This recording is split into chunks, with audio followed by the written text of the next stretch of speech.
बिस्मिल्लाहिर्रहमानिर्रहीम अस्सलामु अलैकुम वरहमतुल्लाहि वबरकातुहू। आबिद राजा चैनल की तरफ से आज मैं अपने दोस्तों को रसूलुल्लाह सल्लल्लाहु अलैहि वआलिहि वसल्लम का एक फरमान सुनाऊंगा।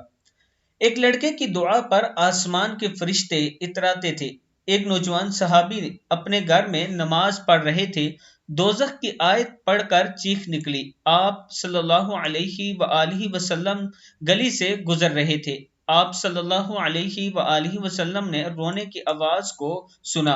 मस्जिद में वो सहाबी रजी अल्लाह तआला अन्हु जब नमाज पढ़ने के लिए आए तो आप सल्लल्लाहु अलैहि वआलिहि वसल्लम ने फरमाया, अरे अल्लाह के बंदे, आज तेरे रोने ने आसमान के बेशुमार फरिश्तों को रुला दिया।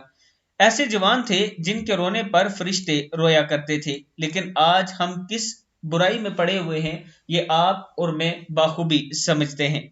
मैं अपने दोस्तों से गुजारिश करूंगा कि कोशिश किया करें कि अल्लाह के हुजूर तौबा इस्तगफार करते रहा करें और सजदे में अल्लाह से माफी मांगते रहा करें, इसलिए कि आज के दौर में हम ना चाहते हुए भी गुनाह कर गुजरते हैं।